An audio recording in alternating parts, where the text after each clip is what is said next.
I'll be right with you. Just getting my water. Sorry. One moment, Джулиан. One more minute.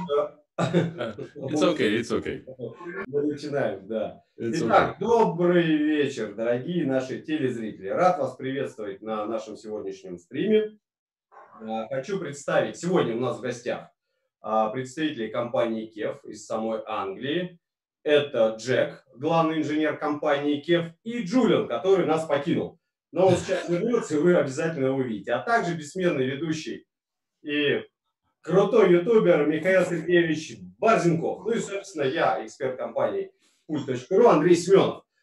Собственно, друзья, прежде чем начнем, хотел бы немного отклониться от нашей сегодняшней темы и хотел бы прокомментировать один комментарий, который я видел в прошлом видео своего поклонника, не побоюсь этого слова, а именно Бабаева. Комментарий следующий. Да, он, собственно, скажу ему просто. Уважаемый Бабаев, вам и вашим приспешникам лицезреть меня придется как минимум до конца карантина. У меня есть только одна рекомендация по этому поводу. Смиритесь. А мы, собственно, продолжаем наш стрим. Михаил, в общем, ты начинаешь, Давай, да. задаешь вопросы, Спасибо, Андрей. и Да. потом впоследствии мы начинаем. Значит, давай я еще немножко подскажу, как у нас будет стрим происходить. Смотрите, у нас два англичанина. Тот, который в наушниках и с микрофоном, это Джек Окли-Браун, доктор Джек Окли-Браун, начальник R&D департамента фирмы KEF, главный инженер фирмы KEF. То есть тот человек, который, собственно, разрабатывает колонки. Поэтому вот прямо сейчас все технические вопросы срочно в чате хвалите, по той простой причине, что Джек с нами всего 45 минут. Опа, а что такое? Ему надо убегать. Вот. А после него, вот почему, видите, у нас там еще окошечко с человеком по имени Джулиан Джепсен. Джулиан Джепсен – это директор по развитию компании KEF, то есть он главный в KEF по бизнесу. Вот, соответственно, после того, как мы с Джеком разделаемся и завалим его самыми сложными вопросами о кроссоверах и точечных источниках звука, мы приходим к Джулиану и будем уже рубить его до конца нашего полуторачасового стрима. Я надеюсь, что мы не слишком долго задержимся, а то я не выдержу. Окей, давайте я сразу перейду тогда к Джеку. Okay, Jack. So the introduction is coming, actually finished. So everybody knows what we're talking to. And honestly, of course, there's a huge amount of questions to talk about with you. But let's start with the most obvious one. Я хочу задать вопрос, конечно, самый классический. Да? Мы знаем все, что фирма KEF, она знаменита своими коаксиальными динамиками, своими своеобразными коаксиальными динамиками. А их делают много разных фирм. Чем же кефовские отличаются от любых других? So, Jack, of course, the most famous these days KEF technology is the UniQ driver, the coaxial driver. Yep. The question is, there are quite a lot, but not a lot, but quite a few companies who are also doing the coaxial speakers. And what is the difference between the KEF UniQ driver and the others? Any other else? Yeah. Do you have a kind of definition on this? So the idea of taking a tweeter and a woofer and integrating them into one coaxial driver is by no means a new idea.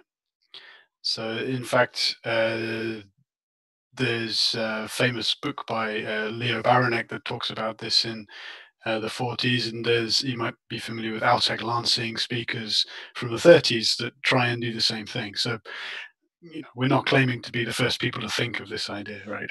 Let me translate that. Значит, Джек говорит, что понятное дело, что идея коаксиального излучателя, она далеко не нова. Еще сам старый Лансинг в 30-е годы экспериментировал с такими динамиками. Сейчас у меня вылетело из головы, чью фамилию он назвал в середине, когда говорил о книжке про акустику 40-х годов, но вы можете перемотать, когда этот стрим будет в записи, услышать, как правильно произносится. Вот. Соответственно, конечно, фирма KEF не заявляет, что она придумала эту вообще идею. Yeah. So, what makes a UniQ a bit different is that it requires a miniaturized tweeter, and that was only possible when neodymium magnet technology became available. Он говорит, что особенно первая особенность в именно драйвере UniQ, то, что она, там используется очень небольшой твиттер, ну, то есть, я так понимаю, твиттер вместе с магнитной системой, что стало возможным только когда в использовании в производстве акустики появились неодимовые магниты. Yeah. That was really available only at the end of the 1980s, and that's when KEF designed their first UniQ, and we patented the arrangement. And the benefit of miniaturizing the tweeter is that then you can put the tweeter directly at the apex of the cone. Мгм. Prior to that, coaxial drivers had to have the tweeter behind or in front of the cone. Ага, I see. Значит, и вот тут фишка, кстати говоря, да, вот наконец-то. Слушайте, а я на самом деле не задумывался над этим, что вообще в большинстве коаксиальных динамиков разнообразных, там твиттер находится либо в глубине за динамиком, либо спереди, перед основным конусом, да, а благодаря тому, что они смогли сделать вот эту вот магнитную систему и сам твиттер максимально небольших габаритов, у них как раз-таки твиттер находится ровно в апексе, да, то есть вот на уровне в глубине этого самого излучателя, всего излучателя, соответственно, что, я так понимаю, обеспечивает нам хорошую фазовую характеристику. Впрочем, этого Джек еще не говорил. So, and what does it give you as a listener? So the major reason that you want to do this is so that you can trick the listener into thinking that everything is coming from one driver. So Мгм. even though the UniQ is technically two voice coils, a dome and a cone, it's two drivers, but when you hear it, it sounds like one driver. Ну и, собственно говоря, с точки зрения слушателя, да, это дает очень важный эффект, который проявляется в том, что у тебя полное ощущение, что ты слушаешь один динамик, да, хотя, по сути дела, там две магнитные системы, два излучателя, да, но психологически, физиологически ты воспринимаешь звук как будто бы исходящим из одной точки, одного диффузора. Yeah. So in terms of the sound, that's very important. It gives the speaker a single coherent voice. Everything sounds like it's coming from one point in space, and you get a much more convincing illusion of the sound stage of the performance you're listening to by being able to reproduce everything from one driver.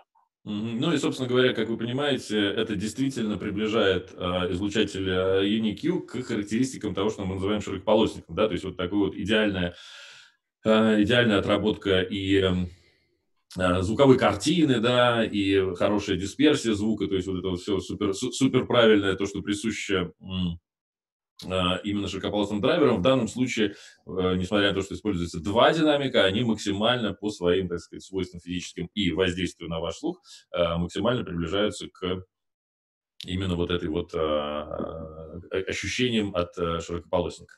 Yeah, thank you so much. I guess if you have something to add to that. Yeah, so I mean, the UniQ in the products we make today has evolved a long way from the first ones. So I mentioned neodymium being available in the late 80s, early 90s, and Мгм. KEF patented the UniQ. Of course, it's a long time since the 80s now, and we have in that period worked an awful lot on refining the driver to make it work even better and better. So these days you will see some similar drivers from other companies, but they don't have the same patented technology that we hold in our portfolio today. Ну вот и Джек говорит, It's the что 11th, вообще... Yep, sorry, Julian, sorry, want to it's add the something? 11th generation, right? Of Yeah, UniQ. it's 11th and 12th in some of our products. So, Ага, значит, они a lot тут of- уточняют друг у друга, какое уже поколение драйверов UniQ сейчас используется, 11 или 12. Да, вот сейчас между 11 и 12. На самом деле, насколько я помню, первый UniQ драйвер появился в 88-м, что ли, году.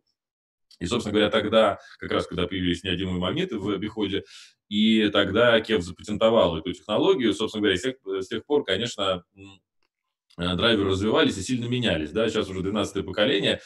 Я вот, честно говоря, уточнил бы...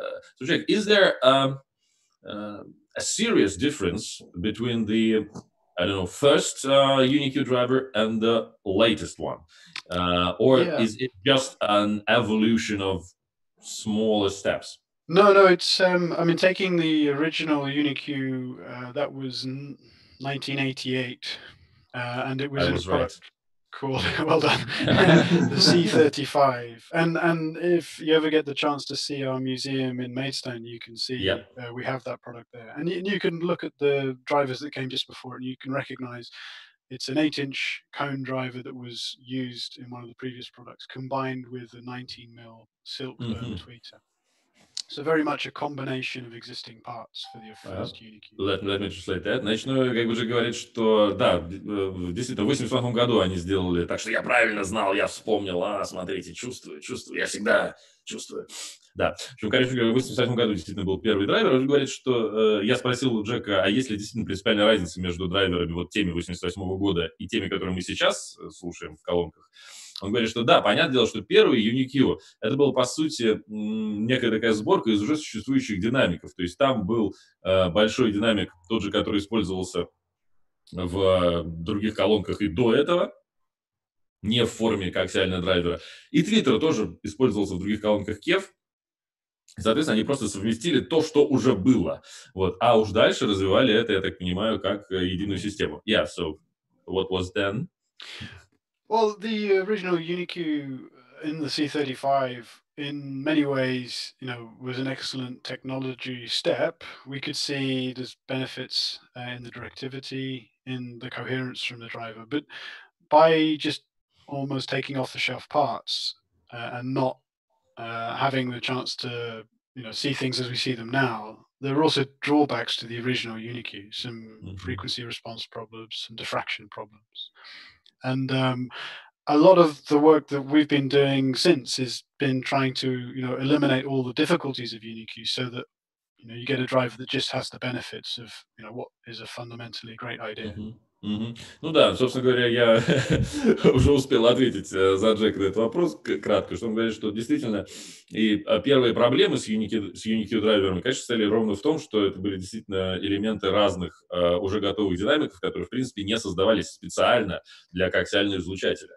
Соответственно, все дальнейшее развитие этой идеи, этой системы состояло в том, чтобы довести до ума именно коаксиальный динамик как систему, чтобы избавиться от тех недостатков, с которыми они сразу столкнулись, в связи с тем, что были разные динамики использованы, неподготовленные, да, теперь это все конструируется с самого начала как единая система, соответственно, и слаженность работы, и все остальное, оно, конечно, совершенно другом уровне, хотя основная идея остается прежней. So, I think that was an interesting answer. Good.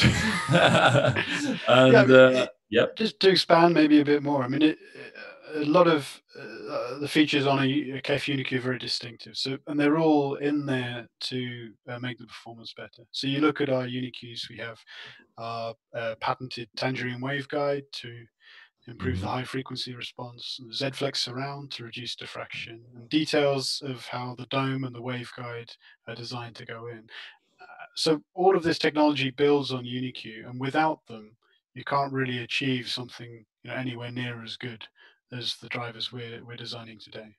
Ну вот, значит, вы понимаете, что там очень много именно технических аспектов в каждой отдельной части вот этого всего динамика, да, начиная от, собственно говоря, состава материала диффузора и заканчивая вот этим вот их waveguide, да, который стоит сейчас перед твиттером, кстати говоря, в первых колонках, как они назывались, C35, по-моему, KEF, в которых появился UniQ драйвер впервые, там не было никакого waveguide, то есть вот этой вот решеточки, как не решеточки, а такое волновода перед самим твиттером, а сейчас он везде есть. И это было, на самом деле, тоже большое нововведение, которое, собственно говоря, позволяет гораздо лучше сочетать звук твиттера со звуком основного конуса. И вот все это, конечно, только и позволяет получить сейчас тот звук, который вы знаете как фирменный звук KEF.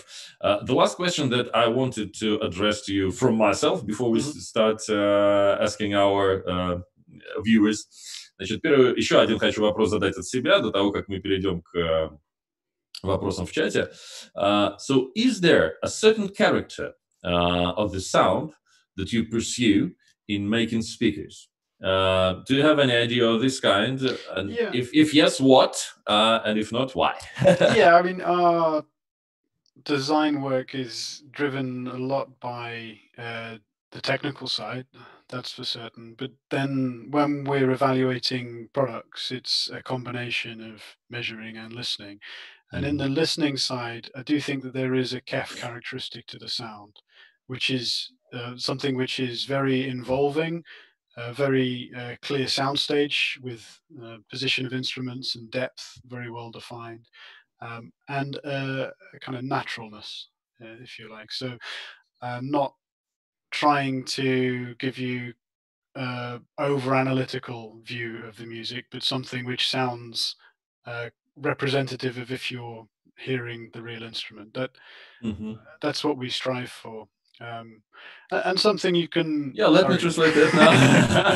Значит, действительно, Джек говорит, что определенные характеристики звука, они действительно стараются их педалировать, да, и эта характеристика, как он сказал, вот, скажем, 3 аспекта важны, особенно.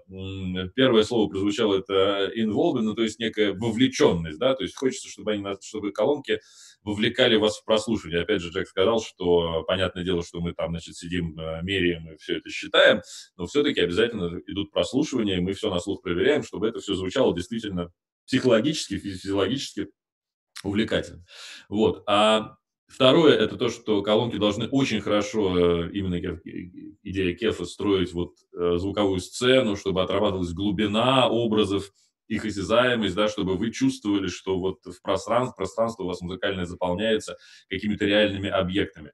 Ну и плюс именно вот ощущение естественности, да, настоящести тех звуков, которые вы воспринимаете из колонки.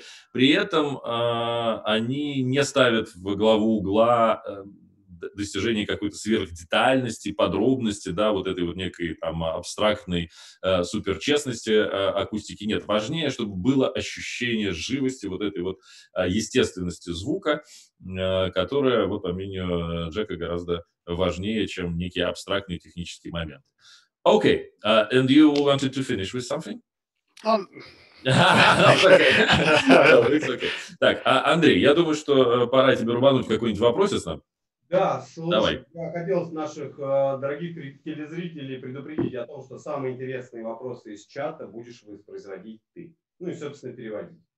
Ну, по возможности, понятно. Ну, хорошо, давай, тогда у меня есть уже. Если вы хотите, чтобы ваш вопрос озвучил нам Михаил Сергеевич Борзенков, пишите интересные вопросы в чат. Хорошо, ну, у меня тут есть один вопрос, или у тебя есть сейчас? Нет, я по поводу гриля, о которых мы... Давай. Хочу. Слушай, давай это Джулиану зададим. Уже Джулиану зададим, как давай сейчас по технической части, да, по технической. Давай, начинаем. So, there's a nice question about the LS6. Mm-hmm. You know, everybody's talking. Actually, I have a couple more questions for myself about this, but let's start with the one with it from the chat, which I'm curious as well. So there's a guy who says, значит, вопрос сейчас, let me try it in Russian now. Значит, вопрос такой. Мне очень нравятся колонки LS6. Это понятно, что это стереопара. А как бы собрать на них беспроводную пятиканальную систему, ребята? Вот. И это хороший вопрос, потому что мне тоже интересно, вообще-то реалистично ли? So, guys, there's a guy who loves LS6. We know that it is a stereo pair. Is there a possibility or maybe some perspective of making a 5.1 home theater system with this kind of speakers or exactly those speakers? Jack? Unfortunately, not really with the LS6 as it's designed to work. It's really intended to be as a 2-channel system. So all of the kind of input configuration is designed for predominantly for two-channel music. And I mean, I think our main focus when we were designing that system was really, to try and offer something which is very convenient. Sure, but we also don't really want to compromise on our fundamentals, which is audio quality. There's a lot of products out there for a similar price, but we feel proper music is recorded in 2 channels. It should be recorded in, reproduced in stereo on proper speakers like you see in studios, and that's what we were. Значит, Джек, ну, слушайте, к сожалению, нет, сейчас на этих колонках невозможно построить пятиканальную систему. Потому что, понятное дело, что это все-таки акустика, которая предназначена для воспроизведения стереофонического сигнала. Опять же, надо понимать, что все-таки KEF в данном случае, они, опять же, прыгнули выше традиционных представлений о том, как должна выглядеть и играть акустическая система беспроводная, да, потому что, прежде всего, LSX — это беспроводные, как бы активные колонки. Традиционно сейчас образ беспроводной колонки — это одна маленькая пуколка, большего, как бы лучшего или худшего качества, да, а KEF все-таки идет по пути, когда, да, это полноценная стереофоническая система, которая работает полноценно именно с точки зрения аудиотехники, с точки зрения воспроизведения стереофонического звука, то есть, по сути дела, вы получаете, несмотря на то, что это вроде бы суперудобная, беспроводная там и дизайнерская штуковина, но она, по сути дела, работает ровно как студийные мониторы, по тому же принципу. Это это очень важно. But is there maybe some thoughts or ideas of expanding this range, trying to do the 5.1 system with the wireless speakers, or it's too much to ask for? No, it's something we've talked about. I think the question from our side is whether there's the interest from the market. With this kind of wireless product, there's a lot of services out there online that can deliver 2-channel streaming. So it kind of naturally follows a Wi-Fi speaker can tap into that really well for 2 channels. But when we talk about multi-channel, we're kind of then talking more about an enthusiast who's probably looking at having a decent sized TV, a Blu-ray player, something more permanent. And I think that we're not sure if the advantage of having the speakers wireless is quite as strong for that kind of user. Ну, вот Джек отвечает, что, во-первых, понятное дело, что сейчас огромное количество именно контента, источников, которые работают с двухканальным сигналом, да, и, соответственно, по большому счету, ну, я опять же тоже могу с своей точки зрения подтвердить, я, в общем, конечно, с респектом отношусь к многоканальным кинозалам, но могу вам авторитетно сказать, что если вы купите за те же деньги, которые вы потратили на 5 колонок, 2 колонки, звук у вас в кино будет лучше. Я этого не говорил. Извините, продавцы ресиверов. Вот, но в данном случае вы можете же понять, там смысл весь всей конструкции там LSX или LS50 Wireless состоит в том, что ты их можешь включить там и в Apple TV, и в ресивер, и во все остальное, и в телевизор даже, да, и получить вот абсолютно полноценный даже кинотеатральный звук в стереофоническом режиме. Ну, а делать пятиканальную беспроводную систему – это вот такой вопрос, скорее, насколько люди готовы будут за это платить. Вообще, пока что, вот видели по лицу Джека, что он не слишком уверен в том, что это нужно, то есть они там не как-то, видимо, провели исследование и анализ и понимают, что это все-таки не совсем то, что если люди покупают домашний кинотеатр полноценный, да, то они скорее думают о нормальной инсталляции, которая может себе позволить уже и прокладку проводов и все остальное, вот, чем о вот такой простецкой истории с беспроводными колонками. Если уж они покупают беспроводные колонки, то, скорее всего, они думают о компактности, а тогда 2 каналов более чем достаточно. Okay, now we have a technical question, which I pretty like. It's coming from the chat. Значит, хороший вопрос. Кроссоверы колонок KEF всегда очень сложные. Кстати, да, всегда, ну, может быть. Сейчас мы узнаем у Джека. Это сильно снижает чувствительность АЭС. Зачем так сделано? Можно ли упростить кроссовер? So the question is, the crossovers in the KEF speakers usually are pretty complicated affairs. Like, I don't remember which. Is it a high order crossovers or whatever? But the question goes like, it makes the sensitivity of the speakers go lower. The guy who was asking saying that, and is there a reason for that? Maybe it would be better to simplify the crossovers. What's your opinion on this? Well, actually, maybe things are a little bit different from the situation 20 years ago with KEF. Certainly, we 20 years ago had quite complicated crossovers, lots of components, 4th order generally. But these days, not so much. Crossovers are quite a lot simpler. It depends which range you're talking about. But if we look at some of our ranges, for example, Q350, and that's just 3 components in that crossover. So our drivers are now a lot better than they were, which means we do have the option to use quite simple crossovers. Even on our Let me reference. translate that now. Значит, ну, на самом деле, Джек говорит, вы понимаете, вы, может быть, рассуждаете немножечко больше о колонках KEF старых, там, 20-летней давности, начала 2000-х, в которых действительно зачастую использовались кроссоверы довольно сложные. Сейчас драйверы, которые они делают, то есть сам этот Unicode драйверов и динамики, они стали позволять гораздо более простую вот это вот именно электрическое оформление. Поэтому, например, в Q350, если вы в колонках, да, это акустика, по-моему, самый крупный полочник, да, в линейке Q, в нем в кроссовере 3 элемента. Ну, как бы никак невозможно назвать его сложным, поэтому сейчас в целом у KEF очень простые кроссоверы, и это не является проблемой. Yes, we can continue, but what about the sensitivity and the effects of it? Well, I was going to say on our more expensive ranges, we do choose to use a few more components than just say 3, because we think that the trade-off of a small sensitivity loss is worth it for better control in the crossover. And the sensitivity loss is quite small through the crossover. It's something like half a decibel on a reference series. So they're not, I wouldn't say very complicated, and the sensitivity question is more to do with what we're targeting for the system response. So there's a trade-off. If we have a certain amount of volume in the cabinet, we have to choose how we're going to use that acoustic volume. We can use it, either to give ourselves bass extension or make something very sensitive. So we have to balance these two aspects, and we feel we're about right for most users at the moment. Окей. Да, значит, yeah, it's okay. I'll try to recall that. Значит, Джек говорит, что, ну, действительно, в более старших моделях акустики кроссоверы бывают посложнее, скажем, в серии Reference.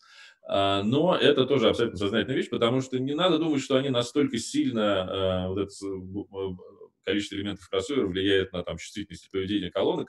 Потому что, допустим, спад в чувствительности, говорит Джек, на полдецибела максимум дают как бы, этот сложный кроссовер.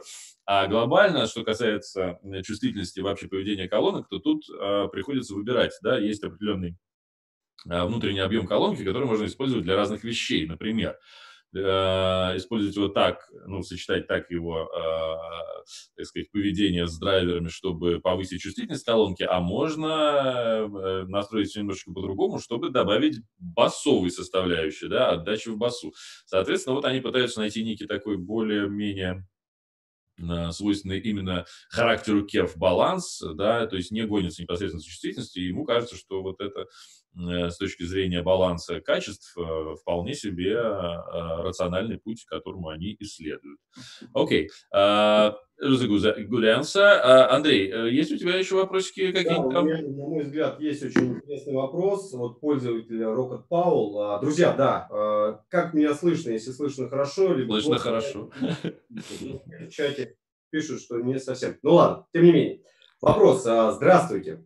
Мастер, создавая скрипку, настраивая рояль и тому подобное, хочет дать инструменту свое неповторимое звучание. Нет ли желания также и акустику настроить, чтобы сходу можно было понять, что это KEF? В принципе, этот вопрос, мы на этот вопрос мы уже вначале более-менее ответили. Нет, ну, подожди, опять же, именно чтобы вот не видя акустику, чтобы можно было понять, что это звучит KEF. Хорошо. Well, quite an epic question going on again about the character of the speaker. Mm-hmm. So there's a guy who's saying that stating as a reference the master violin makers who are giving a voice to the instrument. Кстати говоря, I actually... Jack, can you turn a bit to the left so we can see the cello? Вы видите, там у Джека в глубине комнаты стоит виолончель, между прочим. Это его жена играет. А сам Джек вообще-то играет на фортепиано, правда, жалуется, что времени на это нет. Okay, sorry, I just wanted to show to our audience that you're close to music. Да, так вот, значит... continuing with the translation of the question. So there's the masters who were doing violins and making them voice very distinctive and special. So can we say that you can tune the KEF speaker the way that you certainly hear that this is the KEF speaker, even not knowing what kind of speaker it's playing. Are you doing something like that?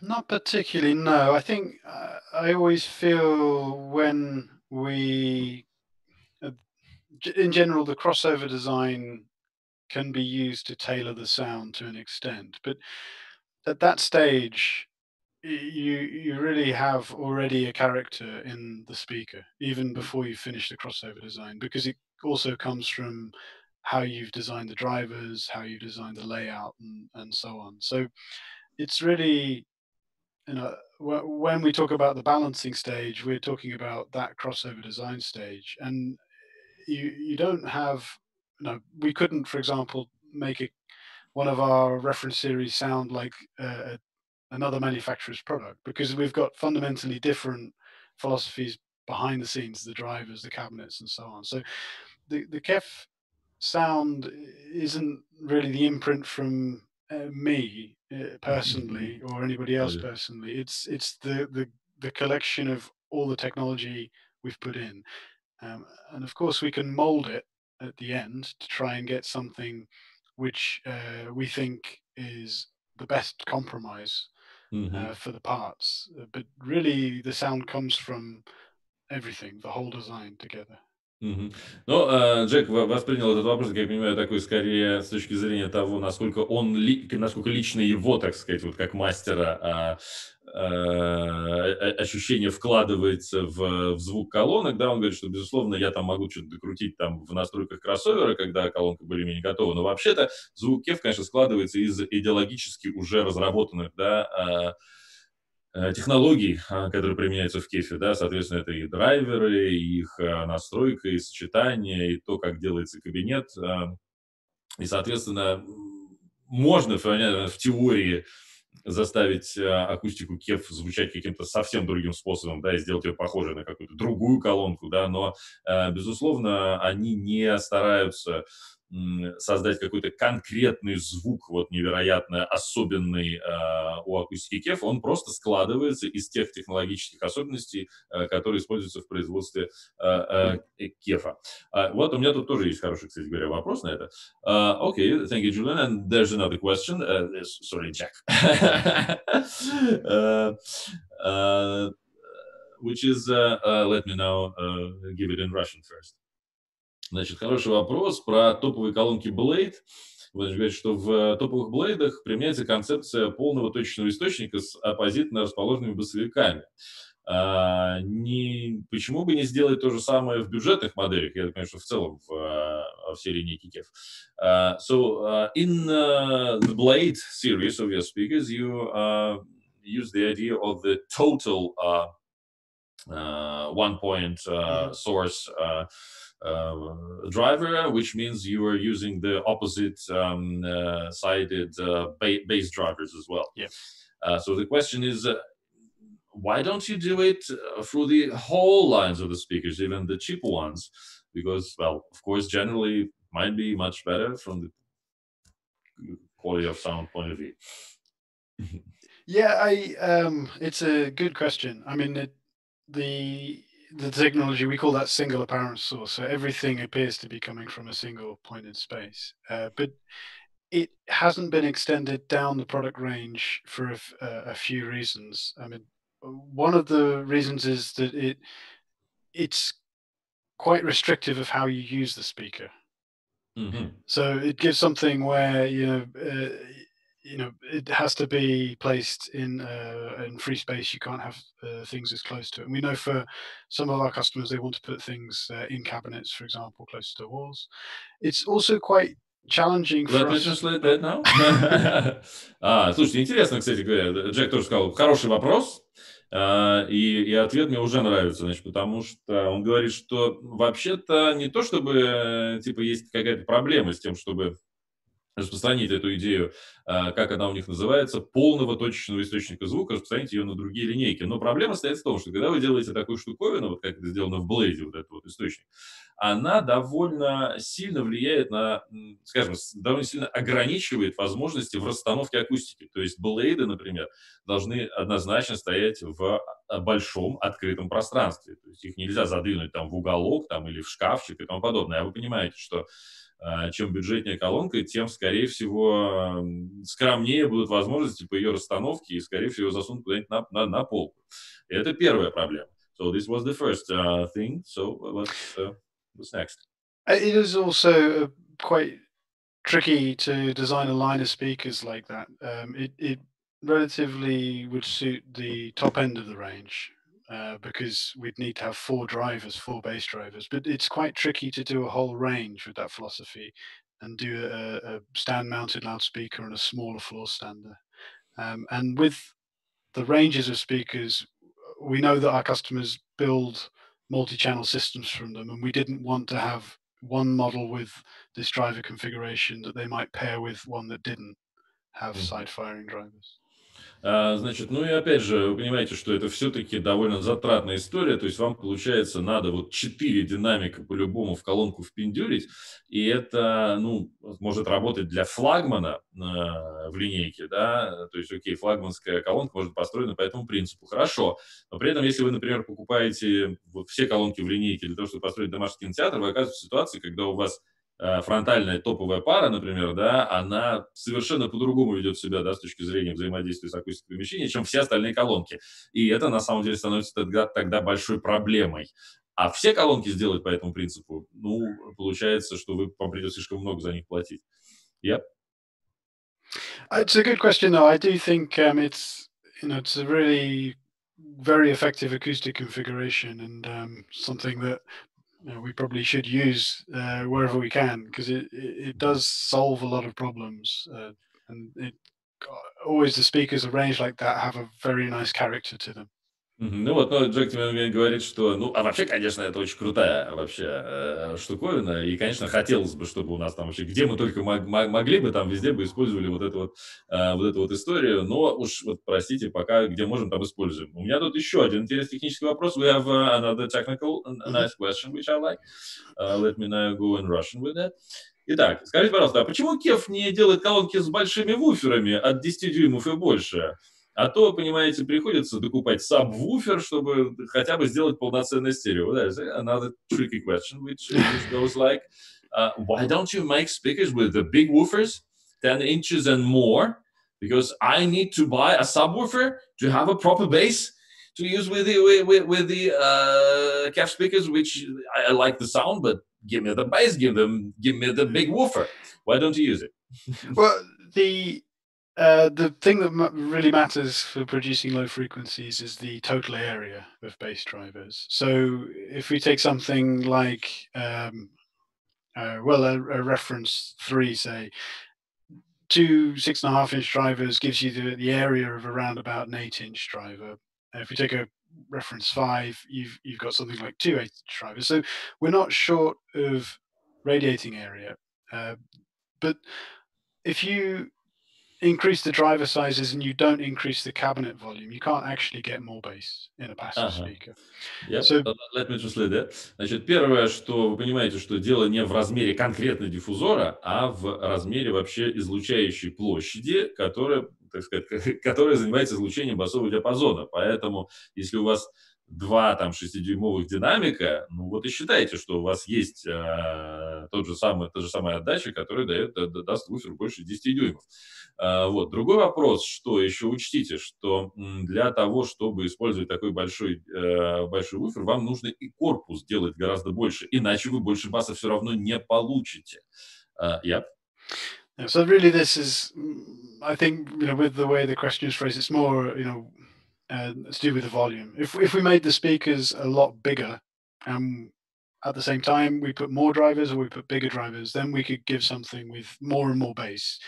But of course we get something which is bigger and more, difficult to fit in people's rooms and more expensive. So the products are designed to be, flexible to position in different Yeah. rooms, and a subwoofer kind of breaks the rule because you can overcome its size by adding lots of power because they're active loudspeakers. So that's why you can add a relatively compact subwoofer and get the bass you're missing. So it's actually quite an effective solution to avoid having a really big speaker.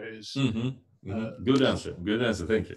Значит, хорошо все раскладывает Джек, мне нравится. Значит, он говорит, ну, ребят, смотрите, давайте подходить с практической точки зрения, да, опять же, еще раз. Итак, чтобы нам, значит, использовать большие диффузоры, нам нужно, чтобы большой объем был у колонки. Соответственно, вы понимаете, что колонка должна быть здоровая. Здоровая колонка – это, естественно, проблема и с размещением, и с тем, как она ведет себя в комнате, да, то есть как только у вас, простите, вы хотите получить хороший звук там в комнате размера 15 метров, попробуйте туда засундолить колонку с 12-дюймовым вуфером и посмотрим, как вы намучаетесь двигать ее из угла в угол. То есть, понятное дело, что колонки конструируются исходя из, ну, некой компромиссной идеи, да, что все-таки это должно быть максимально комфортно для размещения, для взаимодействия с акустикой помещения и так далее. И в этом смысле сабвуфер как раз-таки, то есть то, что вам там не приходится, а на самом деле, что вы используете сабвуфер, это прекрасное решение, потому что сабвуфер, он как бы за счет того, что это активная колонка, да, там есть усилитель, он, соответственно, не настолько зависит от собственного объема, да, а за счет мощности, которая там в усилителе содержится, он, так сказать, решает проблемы того, что не хватает объема для воспроизведения нужного баса. Поэтому, по большому счету, вот небольшие колонки с полноценным сабвуфером – это отличное решение, и как бы в нем вообще нет никакой проблемы, а это наоборот как раз вот да, мы так и надо делать, все правильно. Не обязательно вам использовать гигантские лопухи. Андрей, есть ли у тебя еще вопросы? Да, у меня есть специально для Джулиана. Можешь перевести, что Джулиан не скучает, скоро придет и наш. Julian, Andrei sends you regards and says it's only 10 minutes left until you go in charge. I'm getting ready for it. It's okay. Okay, the question to Jack now. Да, вопрос Джеку. В технологии UniQ хороша. Нужны ли компании разработки звуковых излучателей, отличных от классических, с прицелом на будущее? Okay, so the question is again a perspective one. So the UniQ drivers are okay, thank you. But yeah. Well, they are good, okay, this says. But is there any ideas of developing some new systems of drivers of speakers to maybe change somehow the rules of the game or experiment? Do you look in that way? Yes, yeah, but not so much, to replace UniQ. I think for the way that we see UniQ is it is something that is very hard to do any other way.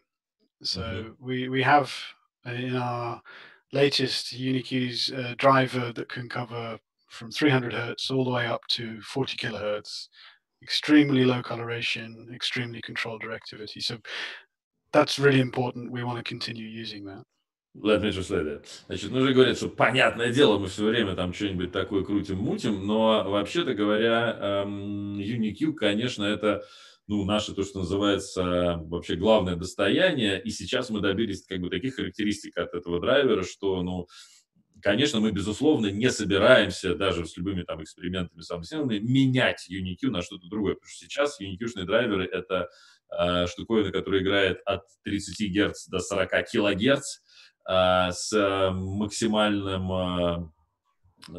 ровной ЧХ и минимальными искажениями и неровностями. Соответственно, переплюнуть это очень сложно по совокупности характеристик. И тем не менее, если...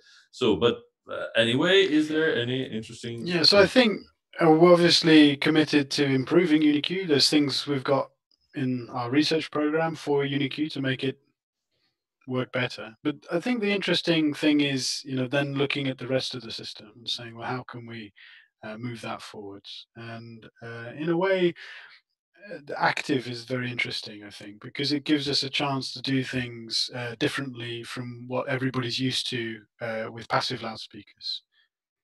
Значит, ну вот, кстати говоря, хорошо, потому что Джек предвкусил, так сказать, еще и один интересующий меня вопрос. Он говорит, что для нас сейчас самое интересное – это, собственно говоря, построение активной акустики, потому что это дает, конечно, совершенно другое измерение в том, какие возможности ты получаешь для настройки, для, так сказать, улучшение качества звука, потому что ты понимаешь, да, что тут получается целая и усилительная, и акустическая система, все в одном, и все продумывается от начала до конца, и это, конечно, очень серьезный и большой, так сказать, прогресс с точки зрения производства акустических систем. И теперь я позволю себе задать вопросы от себя насчет, значит, активных колонок, потому что мне кажется, что у KEF получилось, конечно, сделать вот эти вот активные беспроводные колонки абсолютно уникально удачными. Сейчас все пытаются это делать, но объективно у KEF как минимум один из лучших вариантов. И вот, собственно говоря, как они дошли до жизни такой. So, Jack, my question, maybe the last one.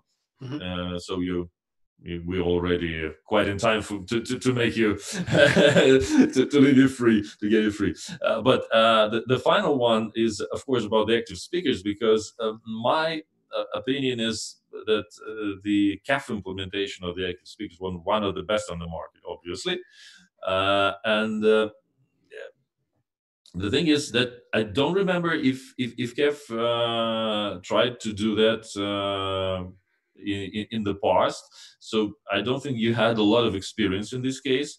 So how did you manage to do that? And what was the biggest problem to make the LS50 wireless or LS6?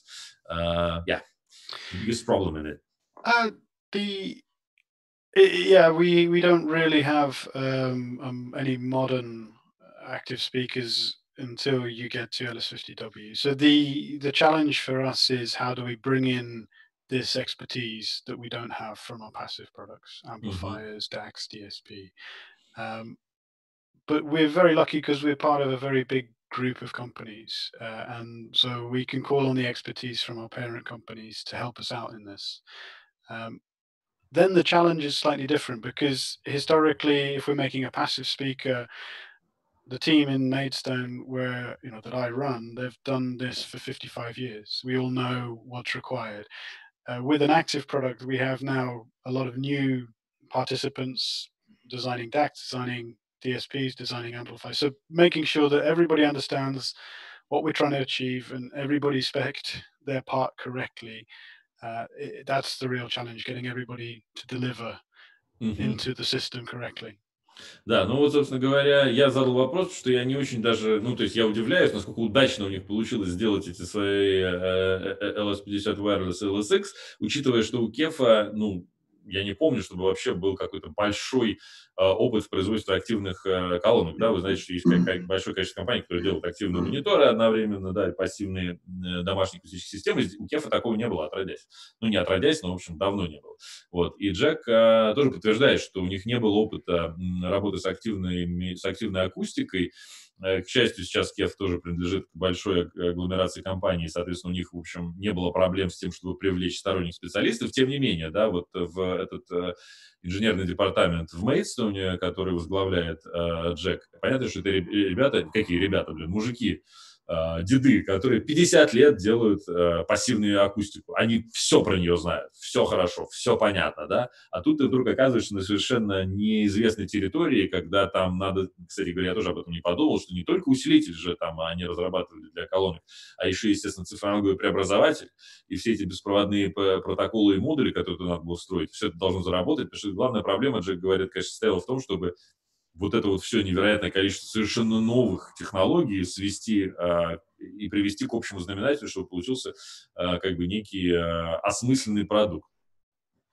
And the last thing, maybe that I wanted to know is that, of course, this experience in active speakers now that you have, but there are people who are still interested. Why don't you produce, the more convenient and simpler, small, smart speakers, or even active sound bars, which looks like quite an obvious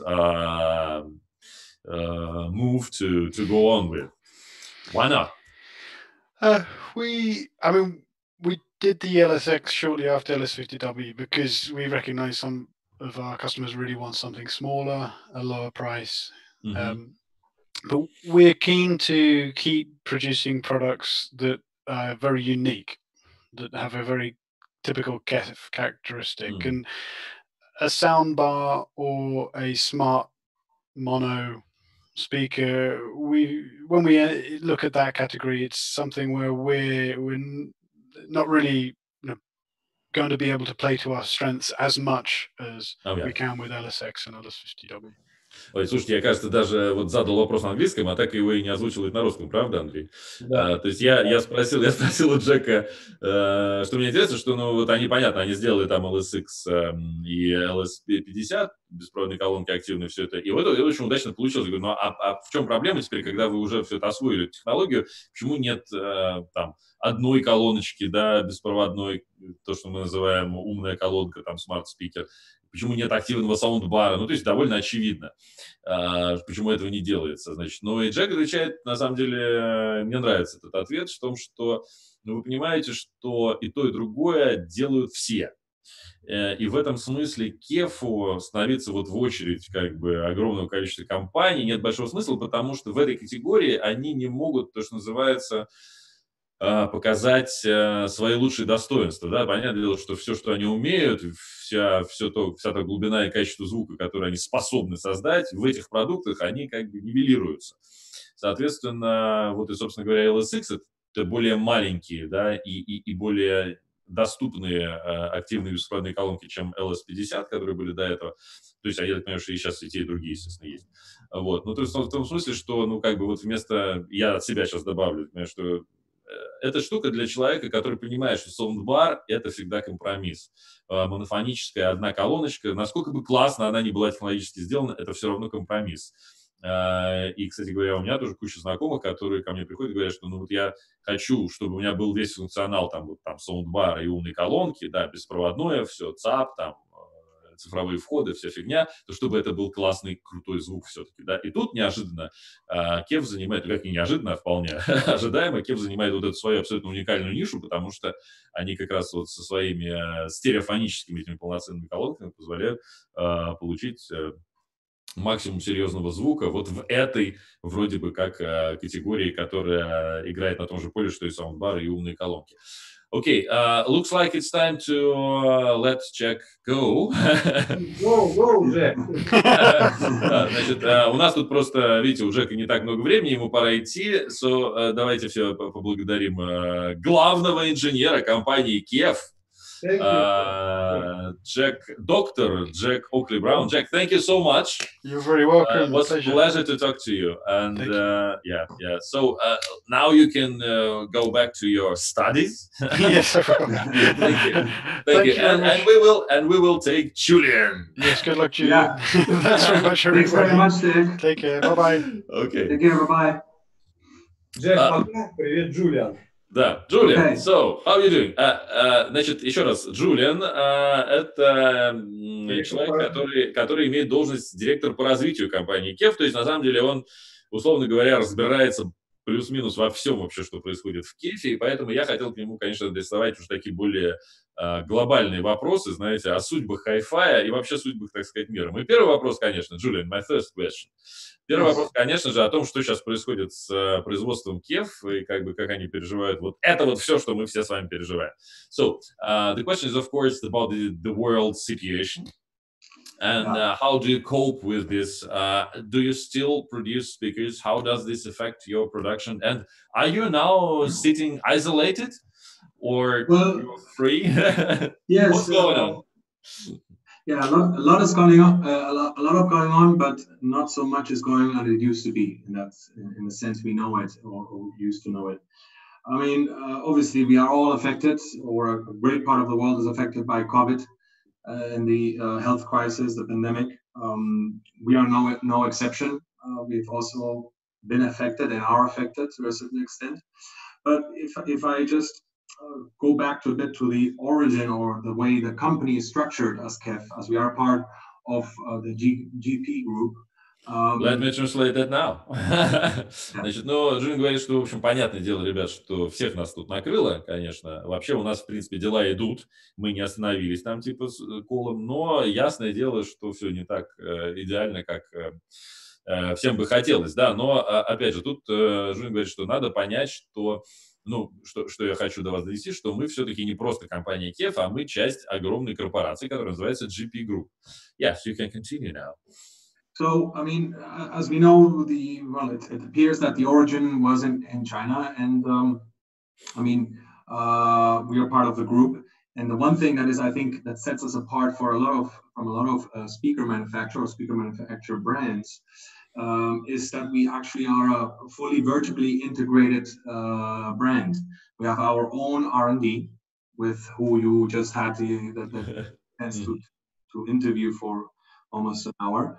With his main location in the UK, where the company was founded in 1961. And then we have also a whole team in Asia, in Hong Kong. And they were affected, or we were affected, mostly in our production first in February, combined with the Chinese New Year. If you remember. Yes, we obviously were affected because obviously also the Chinese government had asked for closure of all businesses, including all factories. So it wasn't a standstill, never before seen for the organization. But I think, you know, with our good team and all of the departments working well and strongly together, they're able to manage to overcome any shortages in supplies or in the production stop. And we are almost back to before this all happened in terms of production capacity and ability to continue our supply around the world. Okay, значит, много. It was a lot of information. Yeah, sorry, but it's general knowledge, yeah. Okay. Значит, смотрите, тут надо учитывать, что собой представляет сейчас вообще, в принципе, компания KEF, да, тем более, что она теперь еще и внутри вот этого суперхолдинга GP. GP, вы понимаете, это гигантская китайская сверхкорпорация. И в этом смысле она позволяет, конечно же, очень, так сказать, таким небольшим брендом, относительно небольшим брендом, как KEF, чувствовать себя очень уверенно в том смысле, что у них выстроена вертикаль власти, условно говоря, ну, вертикаль производства, как сказал Джулиан. То есть у них есть R&D, который сидит, значит, под управлением, в моей стороне под управлением Джека. У них есть в Гонконге отдельно дизайнерская команда, то есть там есть отдельный департамент, который занимается исключительно вот эстетикой всего. Они сидят в Гонконге. Значит, и у них, естественно, производство, которое находится в Китае. Но, кстати говоря, там, я думаю, что вот именно референсные колонки, собственно, я же ездил в Англию, референсные колонки по-прежнему делаются в Англии, так же, как и у большинства английских брендов, вот эти самые дорогие. А, конечно же, ну, народная акустика вся производится в Китае, потому что это суперэффективно. И понятное дело, что их хлопнуло все еще в феврале, когда в Китае начался вот весь этот замес, и, соответственно, китайское правительство закрыло вообще все производства. То есть они все были закрыты. Вот. Но уже сейчас все восстановлено. Вот. Опять же, благодаря тому, что у них есть вот этот вот бэкграунд участия в огромной корпорации, да, вы понимаете, что чем меньше бизнес, тем ему тяжелее. А здесь у них есть подушка безопасности, их всегда вытянет огромный вот этот вот концерн, поэтому они сейчас все восстановлено, все производство, они сейчас уже поставляют колонки опять как бы и производят их как и до начала, как я это называю, конца света. Yeah. Anything else to add to that? Well, again, as I said, we are vertically integrated, so we have our own R&D, we have our design team, we have our marketing, we have obviously our production. It's our own factory. We're not using an OEM to produce our KEF products, so we produce them in-house. But we have also, that allows us to have full control in quality and throughout the process. And that's very rare nowadays with speaker brands. Oh, yeah. Good point, actually. Ну, то есть, вот Джулиан еще напоминает, что вы понимаете, что у них вот эта вот вертикаль производства, она очень четко выстроена, и самое главное, кроме того, что есть вот R&D, есть, значит, дизайн-департамент, но еще и производство абсолютно свое, то есть у них собственный завод.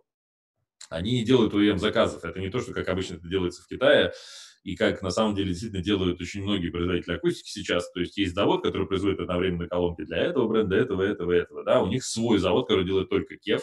Соответственно, там сидят английские инженеры, которые за всем этим следят. Тотальный quality control, контроль качества.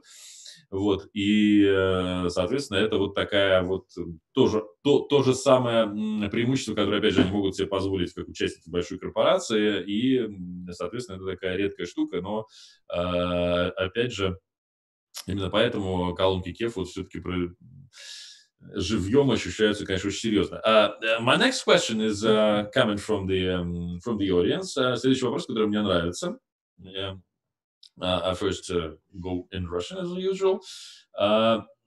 Значит, вот вопрос именно о дизайне. Мне дико нравится, это я сейчас от себя, вот современный дизайн KEF с острыми углами, такой строгий, очень суровый, я прям дико ему респектую. Значит, но до этого, как вы помните, долгое время колонки KEF старались быть такими очень мягкими, округлыми и так далее. Вот, собственно говоря, вопрос стоит в том, что многим полюбился скругленный дизайн KEF, вот, и насколько, так сказать, тяжело было бросить старый этот круглый дизайн и вот обратиться к этому технологичному, и насколько это очевидное решение. So, Julian, about the design of the speakers, I already told the guys that I really love the recent design with these straight angles and all those stuff, but there's a lot of people who really love the older, smooth design of the speakers, and a lot of people consider it is a very bold, let's say politely, move to change that old design for the new one, which is, quite really different and really appeals to some other senses of the people. Yeah. So what was it a deliberate decision? How did you come to it? And do you feel now that it was a good decision or not? I mean, we believe we made a good decision. We've been growing over the last few years as a company as a whole, worldwide. And so something we're doing right. Of course, we cannot always satisfy all tastes and all wishes. But when we look at designing new products, we look at it from a holistic perspective, right? Mm-hmm. So we just not look one part of the product, but we look as a whole. And yes, I do remember, and I've been long enough with KEF to remember all of the IQ1, then IQ10, and then Q100, and now Q150. So 4 generations of product, and as well as before before R, there was XQ, which has also slightly curved, and the previous reference was also curved, right? So we were also quite known and liked by our cabinet design. But again, do you want to translate, or I continue? No, you can go continue now. But because we approach our designs and new products on a holistic level, I mean, if you have a curved cabinet, you have less cabinet volume, which then may translate into less LF frequency. So the driver has less excursion to move, right? To less volume, cabinet volume. And then also we are a very industrial design oriented company. Mm-hmm. And also got to a point where the industry, and if you look at the furniture industry, went away from making curved tables or curved furniture as well, and so on, and went rather into more linear design. And at the end of the day, in some way, speaker is like furniture when you get, a larger floor standard or so. So we want to be kind of fitting into the decoration and environment of homes, which is our main market. And at some point it was decided, again, as a holistic design, we need to let's try the linear design, and it worked well all together, and we went with it. Yes, some have still the, let's say, how would I say, miss the curved cabinet, but we never know what the future holds, right? But at the moment, the designers are are linear and are puristic and minimalistic, clean, you know. Okay, thank you so much.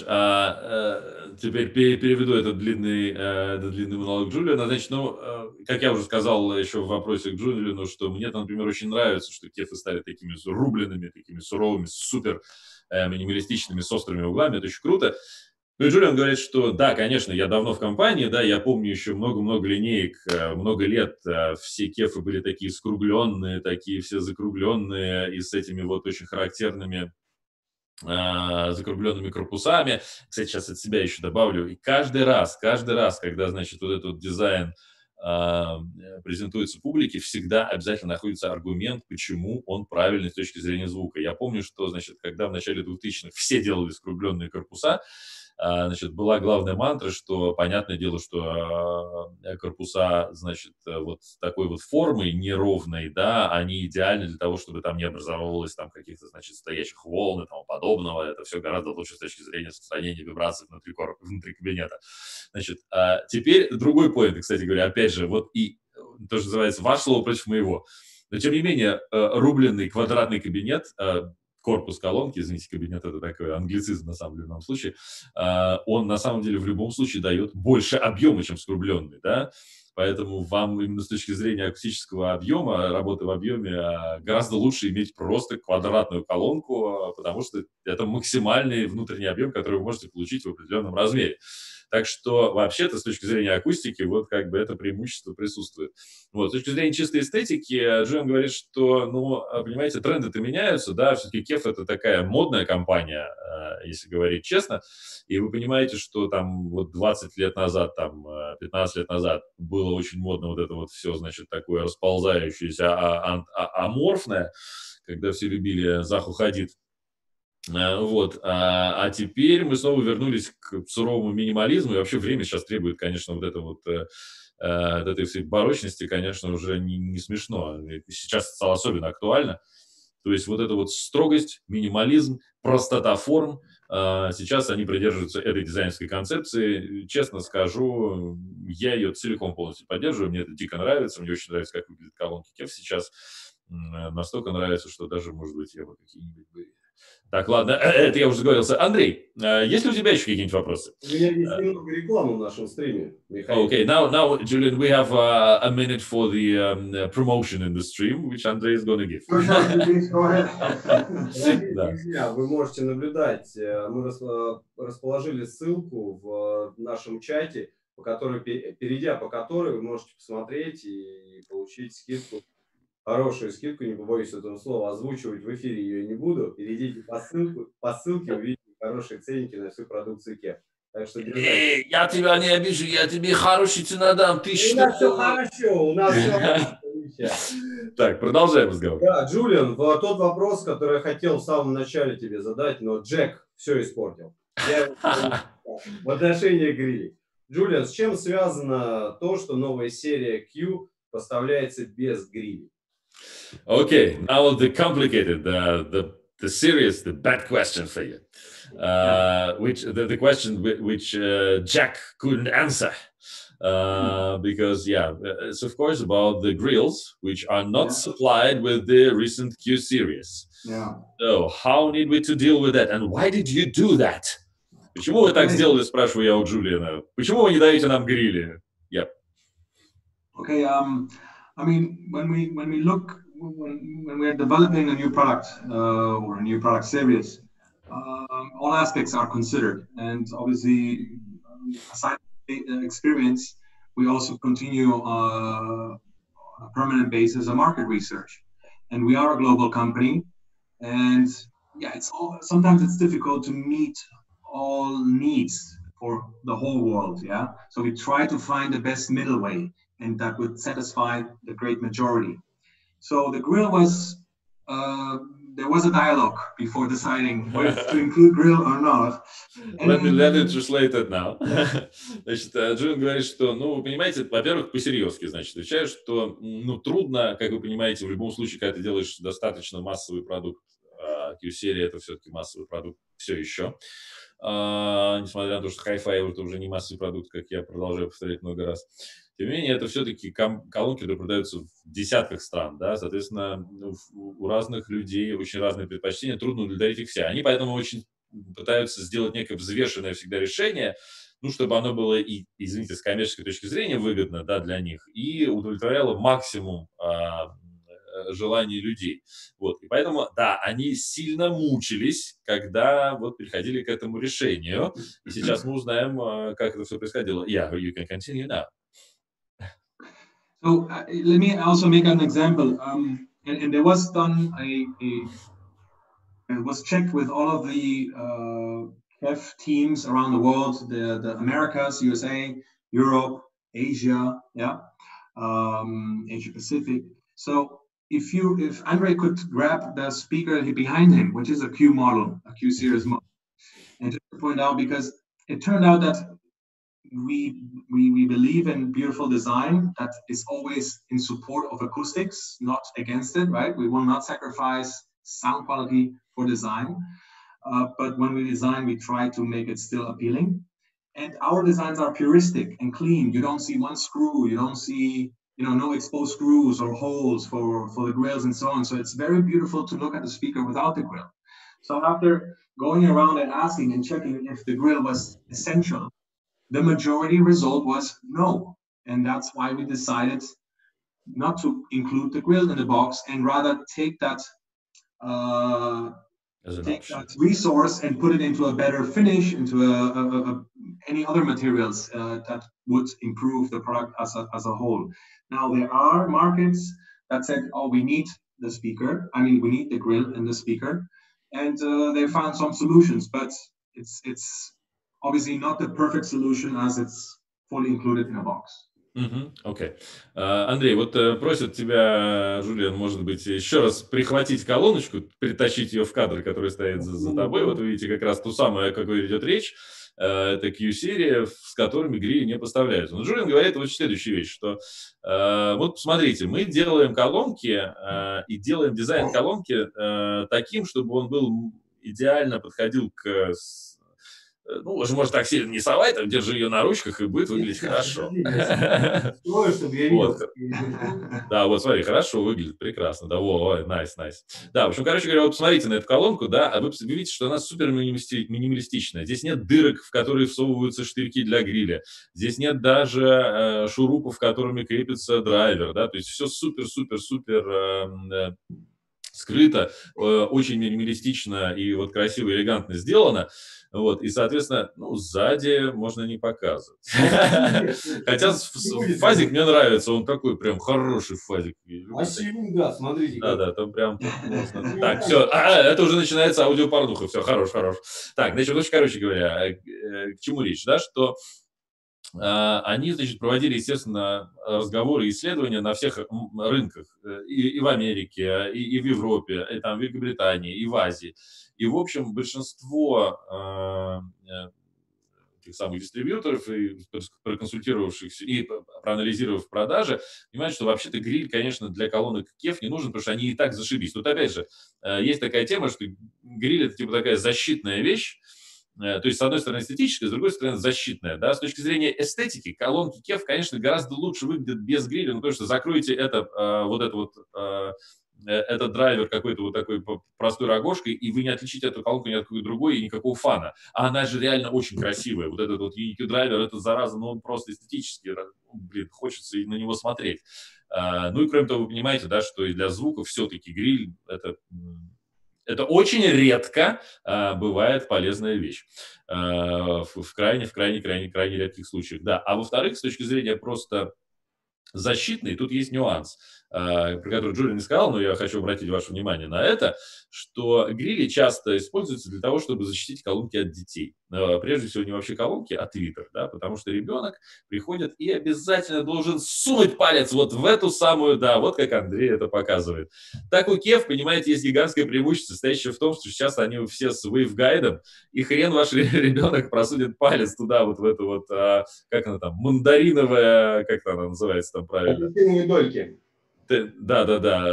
Tangerine Wave Guide, который на самом деле идеально защищает именно чисто механически вот подобного рода поползновений младшего поколения эту штуку. Поэтому нет необходимости это все закрывать грилем, а колонки выглядят прекрасно без него. Я в этом смысле целиком согласен с Джулианом. Поэтому, если вы хотите, как бы обязательно гриль вам зачем-то нужен, ну вот мы можем приобрести. Но оказалось, что большинство людей считает, что для них этой необходимости нет, и нам тогда навязывать людям дополнительную вот эту вот еще штуковину и брать за нее дополнительные деньги с тех, кому она никогда не пригодится, ну, сами понимаете, тоже смысла большого нет. Yes! Андрей, у тебя есть там еще коварные вопросы? Спасибо за ответ. Да, кстати, друзья, скажу следующее, что грили можно отдельно приобрести. Это как бы не проблема и для напольников, и для 350-х, и для 150-х, неважно. Следующий вопрос, опять же от меня. Мне очень интересна встраиваемая акустика. Одна из самых лучших, на мой взгляд. И конкурентов у нее нет в плане именно глубины. Она всего лишь 3,5 мм. Это KEF 160. Вопрос, как получилось при минимальных размерах получить максимальную отдачу именно в этой серии? Well, another quite a technical question actually about the custom install speakers. Okay. Which Andre says his favorite speakers because they are how do you pronounce it in English? So they are not deep, and they are the less deep as any other speaker on the market. The thinnest, more shallowest. Shallowest, yeah. So how did you manage to do that? In this case, the shallow speaker sounds not bad. yeah, actually it is. I mean, a while back. I mean, first of all, let's bring the relation between that product, the CI. I can say it right. The CI 160 TR, which is and we have the TS for square as well, which is one of the thinnest or shallowest with the least depth CI speakers in the world. And this is a derivative from our T series. See, we were able to create a completely flat driver supported by special ribs around in the back of the driver in the T series, because also the T series are very low profile to match aesthetically, but also with very good performance the aesthetics of flat TVs, of LEDs. Let me translate that now. Да, слушайте, кстати говоря, хороший вопрос, на самом деле, да. Джулиан, да, мы с ним тут сначала пошутили на тему того, как перевести правильно, значит, вот это наименее глубокие, самые плоские колонки, потому что, на самом деле, shallow speaker, ну, это как бы перевод... это звучит не очень, то есть в смысле того, что он какой-то такой плоский, да, плоская колонка, плоский звук. Вот. Но действительно у них вот эта вот серия CI, то есть Custom Installation колонки фирмы KEF, действительно одни из самых-самых вот тонких, в смысле, господи, опять же, наименее глубоких для установки в мире. Как это получилось? Это интересный момент, что действительно Джулиан напомнил про серию Т, а ведь была несколько лет назад серия Т колонок, которые использовали сверхплоские излучатели, и смысл был в том, что это были такие типа лайфстайл колонки. Они были, кстати, довольно приличных денег стоили, потому что это был, естественно, лайфстайл, но при этом с хорошим звуком, соответственно, это всегда стоит денег. Смысл в том, что они специально разработали суперплоский драйвер, да, который была большая такая поверхность и очень-очень неглубокая магнитная система, там какие-то были специальные ребра, по-моему, магнитные, которые это все, в общем, короче говоря, каким-то образом вся эта магнитная система была сделана по особенным, чтобы колонка не была толще жидкокристаллического телевизора, да, нескольких лет давности, а жидкокристаллические телевизоры все равно были сколько там, 5 сантиметров, что-то такое, да, какой толщины, не такой уж большой. Так что это вот была для них прорывная технология, которую они использовали вот в этих вот своих, значит, встраиваемых для инсталляции колонках. Yes, Julian, we now can continue. Yeah, so it's only 36 millimeters deep mounting depth, so it's very, very shallow. And so it derives from our developments in the T series, which is also quite a popular product, as it aesthetically really fits and matches nicely TVs, flat TVs and screens. Yeah, this technology, when we brought the product to market some years ago, it was the least deepest or most shallowest product with true dystonic as a real driver movement, thanks to this technology from the T series. Yeah, and so far we did not have to change or improve it because it was and is a strong market leader. Too revolutionary at the moment, so it's still revolutionary. Окей. Ну, то есть, действительно, это вот, значит, серия, я так понимаю, что 36 миллиметров всего, да, глубина этой встраиваемой колонки, что было феноменально, когда они вышли на рынок, и до сих пор они не меняли, собственно говоря, эту линейку, ну, с точки зрения вот этого параметра, потому что до сих пор она остается, безусловно, одной из лучших, то есть наиболее удобно устанавливаемых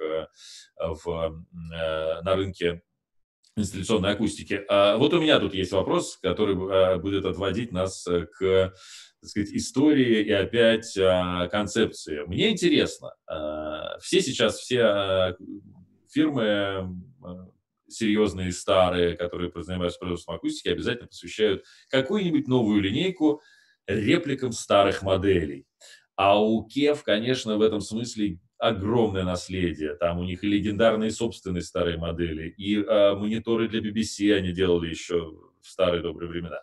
В связи с этим адресую этот вопрос Джулиану. So, Julian, there's another question more about the history and your marketing plans with that, because every serious British speaker manufacturer now makes a benefit of doing reissues or replicas or legacy models, which are derived or connected to the older famous models. And in this case, KEF has a lot of history, like the BBC monitors and the famous KEF models, which are, legendary and everybody knows them. So is there some plans or ideas of doing this legacy KEF series? What could it be? What's your opinion on doing that? Is it worth it? Yeah, I mean, we have lots of speakers in the history of KEF that KEF has offered and produced in the almost 60 years of existence. But one direct sort of legacy speaker that we could mention, and that is, I think, really well known, deriving directly from one of the most popular and famous speakers, which was and is the LS35A, used much by the BBC as a near-field monitor, is the LS50. LS50 is basically the modern.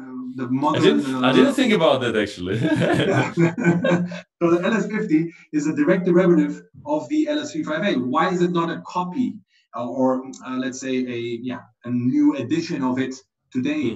Because the LS35A, it's spectacular. If anyone has ever the chance to listen to LS35As, and there was actually 10 years ago, a limited production of 500 pairs, which was sold out in a day or a week.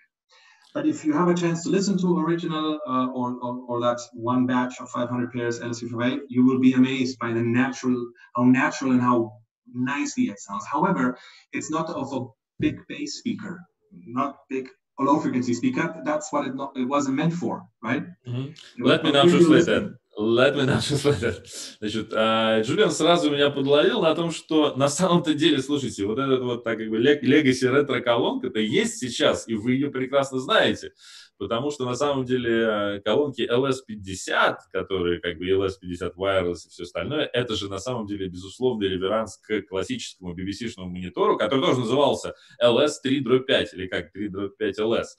Опять же, у них действительно, и то есть эта концепция вот этого такого классического британского мини-монитора, она, собственно говоря, и воплотилась сейчас на современном уровне в колонках LS50. Кстати говоря, хочу отметить, что действительно, опять же, Джулиан напомнил, что несколько лет назад они в буквальном смысле перевыпускали 500 пар вот тех самых LS3/5 абсолютно в оригинальном, так сказать, виде, в оригинальном варианте.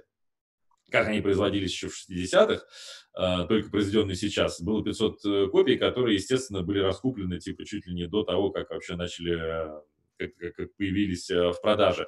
Так вот, Джулиан говорит, что вы понимаете, что есть такой нюанс, что вот эти все-таки мониторы BBC, понятно, что мы сейчас про них вспоминаем, смотрим на них, это как бы классные колонки, это все ретро, вся история, это зашибись, это с них началась история KEF, но тем не менее, если вы сейчас послушаете вот и эти юбилейные модели, или старые LS35, вы поймете, что это, конечно, колонка очень и очень своеобразная, колонка, которая играет в основном средний частотный диапазон, там практически нет баса. Если вы сравните ее напрямую там, с LS50, вы поймете, насколько LS50 гораздо более полноценная акустика, чем были вот те самые мониторы. Yes, now we can continue. Yeah, no, basically, so I think this is a direct, yeah, that would be a legacy product, but it had to be optimized to today's listening, yeah, and requirements. So, and it's been praised for 7-8 years as one of the best bookshelf speaker price performance, and still today, I mean, it's really still market leading. I'm not aware of any other history models that may get revived in the near term. I'm not aware of that. Ну, в общем, короче говоря, мораль всей басни такова, что в любом случае, даже если KEF и возьмется сейчас делать какую-то акустику, связанную, ну, то есть с какими-то моделями, которые производились в прошлом, все равно это все-таки, скорее всего, будет уже гораздо более осовремененная версия, то есть это не будет в буквальном смысле реплика, это будет все-таки переосмысление колонки, так же, как вот LS50 были переосмыслением акустики BBC Monitor 3/5. А у меня еще один вопрос есть к Джулиану, глобальный, да, поскольку это человек, который занимает должность директора по развитию компании KEF. Я, честно говоря, хочу поинтересоваться, а что они все думают вообще о будущем хай-фая?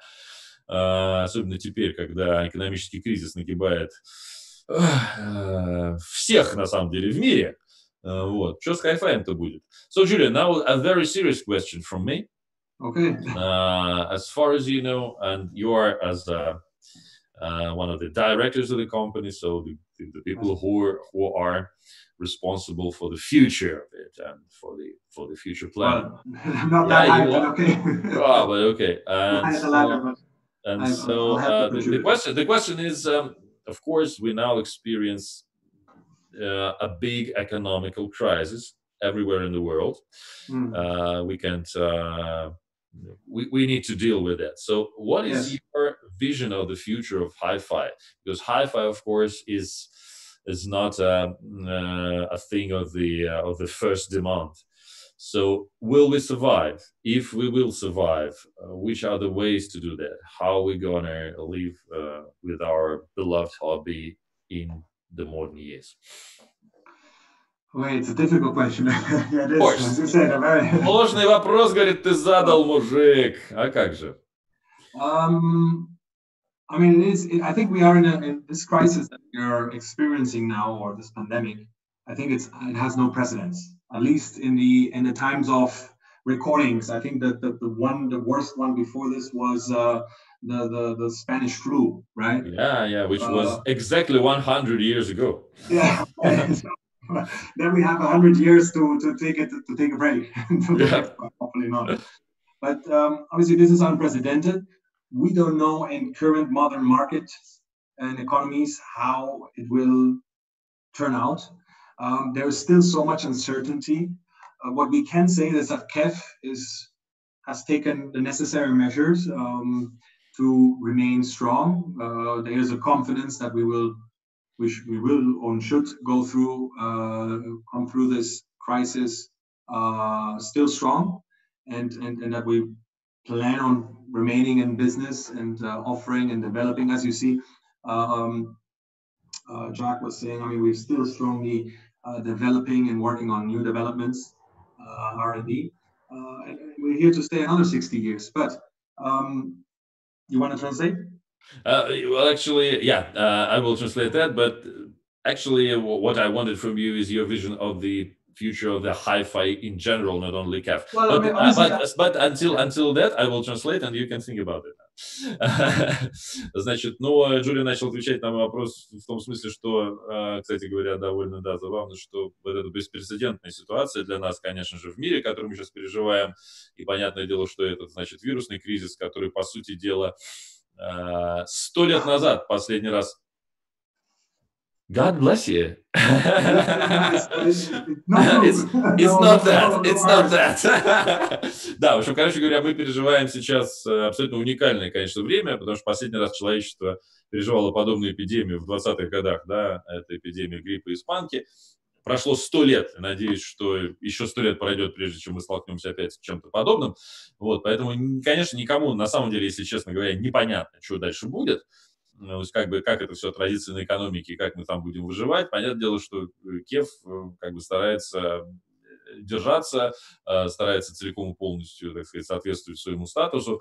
Но я конкретизировал вопрос и сказал Джулиану, что все-таки меня-то интересует даже не столько KEF, сколько вообще его мнение по поводу вообще будущего hi-fi, насколько мы, так сказать, будем продолжать слушать и покупать колонки в эти сложные времена. So once again, the future of hi-fi, will we still listen to hi-fi and buy speakers? I think hi-fi will always exist in different ways and formats of listening. I mean, look, in the past, when we weren't even so around or too young, it was almost like a given hobby or a given part of the household, right? You have a set of speakers, a pair of stereo speakers, and you would get an LP, right, and a vinyl, and you would go home and you would listen to it and actually gather with friends to listen to that vinyl. That's obviously the way of listening has changed over the years, and especially with the compression of audio and information and with the digitalization of it. Let me translate that now. То есть, вы понимаете, Жень говорит, вообще, конечно, hi-fi, безусловно, будет жить, потому что вы понимаете, что мы уже в нашей индустрии пережила такое количество катастрофических изменений для нее. Вспомним хотя бы, с чего это начиналось, когда был расцвет hi-fi, да, там мы еще все помним, там, типа 20-30 лет назад, что 30 лет назад, было очевидно, что hi-fi – это некая штуковина, которая в каждом доме есть, плюс-минус. Да? У тебя всегда были две колонки, был усилитель, был проигрыватель, дорогой или не очень. Но так или иначе, это была плюс-минус hi-fi система, была очевидным элементом домашнего досуга. Да? Ты покупал пластинку, ты приходил, друзья собирались, вы ее слушали. Это было нормально. Потом цифровизация, потом все поменялось. Сейчас совершенно по-другому воспринимается музыка и звук, и то, как мы к ней относимся. Но что же происходит? So, Julian, go on. Yeah. So KEF has always been, obviously, the heritage of KEF has been passive speakers. That's how we started, right? Mm-hmm. And we are a whole home solution for audio in that sense, right? For your main stereo listening, for your TV listening, for your office, anyhow. And we offer products from few $100s to $200,000 and everything in between. So we really have, for almost basically all application, a solution. Now, with the change of the way of listening, right, and streaming services, etc., we ventured into the active side of things, right, as Jack mentioned. And I think KEF will remain loyal to its heritage of still offering and developing interesting and attractive passive speakers for stereo configurations as well as cinema configurations. But we do see a strength and a focus on our development and further development of active solutions to match and adapt to obviously to existing consumers, the way they listen, but also to new consumers who only know the way of using a phone to stream something to a device. And there will be a future for hi-fi. It's going to be changing and has changed over time. But we are working to be part of that future. Right? Good. Let me translate that. Ну, кстати говоря, да, и вот Джулиан говорит, что понятное дело, что все менялось в hi-fi, да, и также менялось и отношение KEF к тому, что происходит. Понимаете, что KEF, зарекомендовавший себя производитель этого самого, как это называется, пассивных колонок классических, Но вы посмотрите сами, да, что происходит. Что мы столкнулись с тем, что поменялся подход людей к воспроизведению музыки, к потреблению музыки, да, и мы стали инвестировать в совершенно другие технологии. У нас появилась вот линейка активной акустики, которая оказалась очень успешной для KEF. Она поменяла как бы отношение нас с рынком и массу новых людей привело к фирме KEF. Понятное дело, что будут всегда классические пассивные колонки фирмы KEF для ценителей, для настоящих фанатов и хай-файных безумцев, вроде меня. Вот. Понятное дело, что сейчас они смотрят именно на новые способы потребления звука, да, на людей, которые привыкли и существуют в мире, где музыка вот отсюда играется, и, соответственно, они будут создавать хай-файные решения именно для этой ситуации. Соответственно, главная задача KEF в данном случае в том, чтобы вот из этой штуки получить настоящий хай-файный звук, а не просто, значит, построить какую-то там простую, удобную колонку для воспроизведения чего бы то ни было. Вот, так что фирма KEF, надеемся, мы останется с нами, так же, как с нами останется и хай-фай в других формах, в новых, так сказать, технологических образах, но тем не менее хай-фай должен выжить. And actually we are running over time now, but I still have a couple of questions for you. Sure. Мы уже немножечко вышли из регламента, но у меня еще есть пару вопросов достаточно практичных. С твоего позволения. Да, Андрей хочет задать вопрос, да? Да, я хотел задать вопрос. There's a question from Andrei as well. Okay. Да, в отношении портативных решений планирует ли KEF увеличивать ассортимент именно наушников, и что касаемо внутриканальных, и наушников из серии TWC-S? Ага, это был мой вопрос, да. So, Julian, this is of course a question about the portative solutions, which are the headphones, first of all.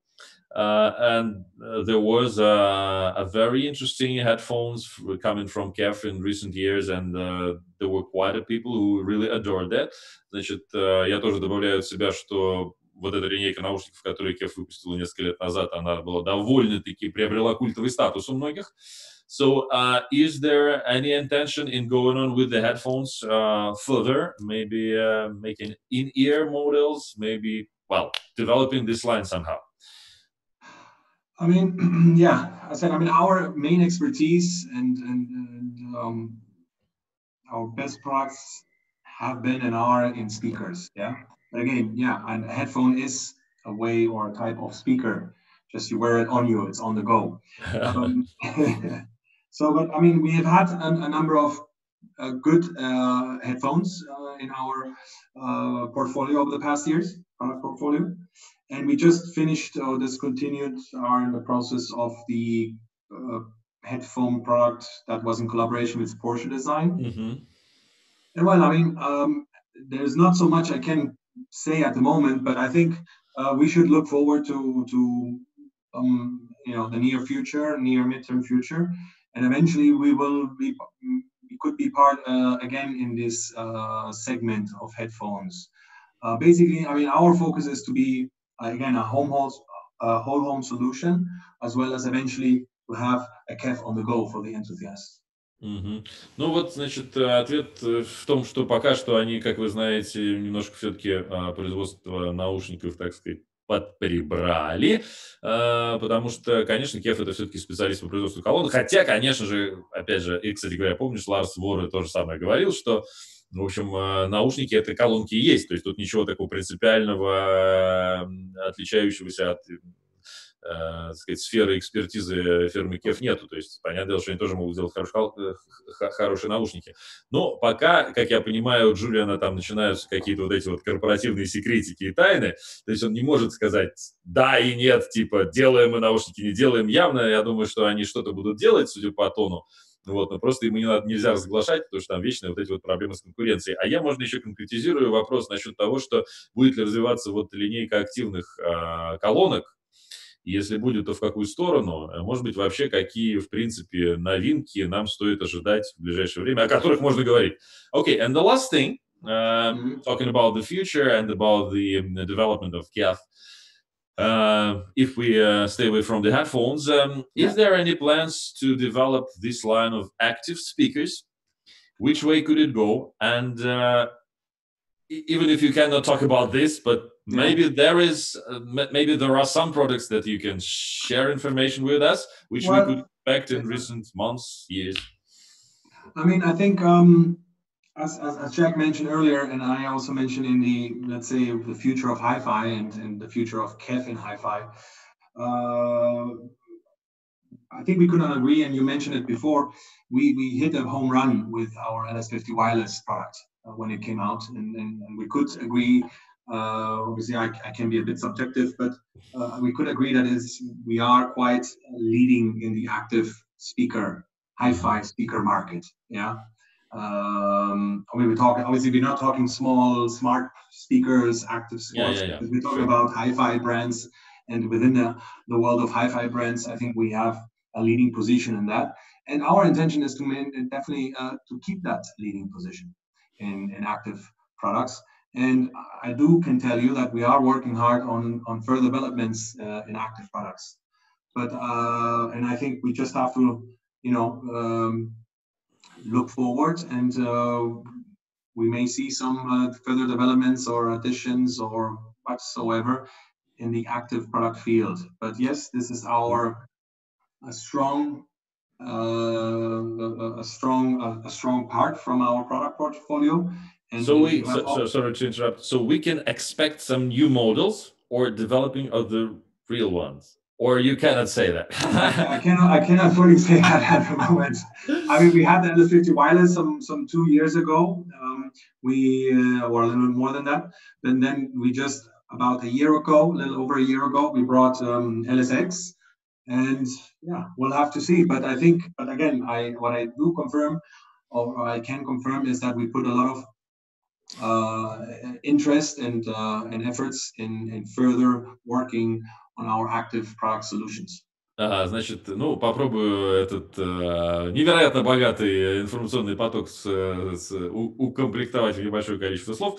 Значит, короче говоря, Джулиан говорит, что понятное дело, что сейчас ситуация такая, что, конечно, у нас действительно острие разработки связано с именно активными системами. Да, я задал вопрос насчет того, что будут ли активные системы как-то эти развиваться, расширяться линейка. Опять же, я так понимаю, что там вот эти вот корпоративные секреты. Он не может сказать, что будет новая модель такая или сякая, на чем они там работают, потому что Бог знает, чем это вывернется и что об этом подумают конкуренты. Сейчас по факту мы можем констатировать ситуацию, что KEF с ее активными колонками, вот с LS50 и с LSX, которые вышли, когда, получается, в прошлом году, да, 2 года назад, чуть забыл, 2 года назад.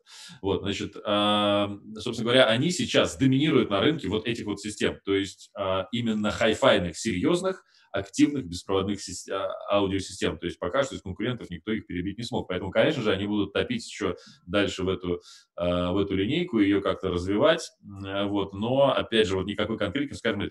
So, the last thing, Julian, are there any products from any line that you can maybe give us a hint of what should we expect after the end of the world, or it's still a very top secret? If the end of the world, it doesn't matter anyhow. Я пошутил, что типа, что нам ждать после окончания конца света, на что Джулиан сказал, да после окончания конца света уже все будет. We will never get to see it if it's the end of the world, right? Да. Ну это мы пошутили, но опять же. So what I can tell you is, I think we should stay. I mean, let's just, instead of looking at the future, if we look at and not look back 10 years, let's just look back past 2 years or 3 years to just cover a lot. I mean, we've in 2-3 years we've brought out a new Q series, right? We complete Q series line. We've brought out active speaker LS50 wireless. We've brought out LSX. We've brought out also about a year and a half ago or so a complete new R series line. We just introduced some months ago a refresh run of reference with new finishes, reference made in UK products. We brought some subwoofers in the last 3 years as well, the Cube 8, 10, and 12. I mean, we've been very active and we can expect that activity in future. And what I'm trying to say is, we should look forward to the coming 12 months, and there are definitely things in the pipeline. So much I can say, and it's going to be exciting. And but I cannot say more. You know? Have to have, I think everyone looks forward to good surprises, to positive news, and these will occur, but I cannot tell you what yet.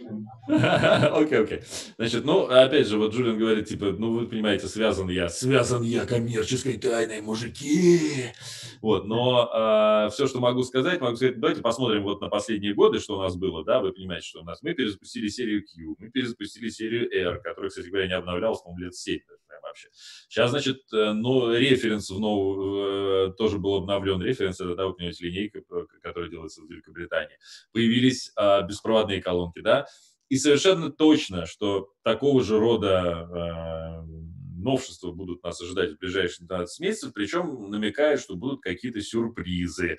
Ну, в общем, не сомневаюсь, честно говоря, мое мнение, что, безусловно, KEF наделает еще новых беспроводных колонок, каких-то хитроумных. Я с большим интересом этого ожидаю. Ну, а теперь давайте что, скажем спасибо? Нет, Миша, а давай последний Андрей, вопрос. еще последний вопрос, давай. So, Julian, there's even more, even the lastest. No, it's okay. There's, I have no other plans after this call. Окей, Андрей, давай, Руби. Хотел Джулиан добавить что-то, Андрей, да. Да, давай, Джулиан. Is it just one thing I want to remark from, if we rewind a bit, between comparing soundbar, not having soundbar, LSX. I mean, the one thing is, like with LS50 wireless or LSX, we should see this as a better or a more true solution to audio, because both have optical inputs and therefore you can have your TV connected to it. Yeah. This is actually a fantastic, great alternative to a soundbar. A soundbar, okay, it's an aesthetic, nice, convenient solution to place your TV or to hang under a TV, but to have true two speakers to give the right distance between left and right, you have that sound stage. I mean, it's a much better solution, and the price point is similar to many of the soundbars in the market. So it is a true alternative to soundbars. Да, вот, значит, еще раз хотел, Джулиан, проговорить эту тему, которая, кстати говоря, помнится, да, мы с Джеком ее затронули, и я тоже, в общем-то, по сути дела, от себя то же самое сказал, что получается, что вот идея там саундбара от KEF и тому подобных вещей, она, на самом деле, наталкивается на то, что, по сути дела, как раз-таки вот там LSX или LS50 беспроводные, которые по оптике подключаются к телеку, или как сигналу могут быть подключаться к вашему ресиверу, или непосредственно плееру, или там приставке, или там Apple TV. Да? Соответственно, это, по сути дела, альтернатива саундбару. И при том, что, понятное дело, саундбар, он чисто с эстетической точки зрения, это как бы некая такая небольшая, более-менее штуковина, которая прячется под телевизором, да? Но все равно две нормальные полноценные стереофонические колонки с тем же функционалом дают гораздо лучший звук. При этом вы понимаете, что их цена – это примерно цена вот большое количество саундбаров, которые как бы на этом рынке существуют и претендуют на высокое качество звука. Так вот, у двух полноценных стереофонических колонок этот звук все-таки будет лучше. Между нами говоря, я с этим полностью согласен. Вот. Окей, and the last question from Андрей. Последний вопрос от Андрея. Единственное, Михаил Сергеевич, проси, пожалуйста, Джулиана уложиться там пару-тройку слов, а не так отвечать, потому что я понимаю, все уже устали. Но, тем не менее, кто, по мнению Джулиана, является прямым конкурентом компании? Да что ж у вас за вопросы? Ну ты же знаешь, что я на них не ответил. Okay, so a very strange last question from the chat, which is, come to the marketing point. And I know the answer because everybody answers the same. And the question is usually, is usual that who do you consider your main competitors in the market? In terms of speakers and all those stuff. I mean, there is the usual suspects, right? To say, but I think, I mean, main competitor, and I think it also it varies according to phases over time. You know, some years it's one, and then another years others. I mean, we have our long-term competitor in the market, BMW. For example, it also depends depending on the part of the world. On the market itself, on the market itself, right? So, but we have monitor, and it's not for all product groups. See, this is the thing. You know, for Q series and so we would say monitor or DALI and so on. On higher end, we see BMW on active we don't really see too much. Good point. Let me translate that. Ну, то есть, ребята, опять же, это вопрос такой, ну, сугубо риторический, потому что, ну, как бы, все очень сильно зависит от конкретной части мира, о рынке, о котором мы говорим, да, потому что в одной части мира это, например, там Бауэрс и Уилкинс, классический, как бы, этот самый конкурент, да, а в другой части мира Бауэрс и Уилкинса нет, а там, я не знаю, какой-нибудь Таной, хотя Таной я не называл, Джулиан. Ну, он называл Бауэрс и Уилкинс, типа, если мы говорим там о хай-эндной части линейки, опять же, зависит от конкретных моделей, да, тоже там в этом ценовом сегменте эти конкуренты, там, я не знаю, в среднем ценовом сегменте это там какие-нибудь Дали, что-нибудь такое, в высоком это какой-нибудь там Бауэрс и Уилкинс. В сегменте активных беспроводных стереофонических систем нету конкурентов. И я, кстати говоря, действительно не могу сказать, что кто-то серьезную альтернативу по схожим деньгам и качеству, и дизайну смог до сих пор, я удивляюсь, конечно, почему, смог бы предложить. Yes. Do we finish somehow with this question? And then, I mean, again, also, I mean, there are competitors in the market, like in every other industry, but we try to do the best what we think is for our market and audience in general, and not to do what others do. But another thing before from the CI160 TR, I felt it wasn't completely. But the reason why we developed that product, it's an application solution. Right? Mm-hmm. Wherever there is no space in a ceiling, in maybe older constructions, or then on boats, space is the highest and most valuable commodity there. So it's a solution product, right? Wherever you don't have space to install a CI, you don't have the depth to put it in, that's when you use the TR. Because if you have space, we do recommend that you use the regular, 8 centimeter deep or 10 centimeter deep, because you will get more bass out of that speaker, right? So that's so much fun. Да, ну и вы понимаете, что на самом деле, конечно, рынок у нас очень и очень сегментированный, и тут часто компании предлагают очень конкретные решения для очень конкретных ситуаций. И в этом смысле очень хороший пример как раз-таки custom, как это по-русски, колонки для инсталляции, да, вот, собственно говоря, вот эти вот сверхплоские колонки, которые можно устанавливать в очень неглубокие ниши.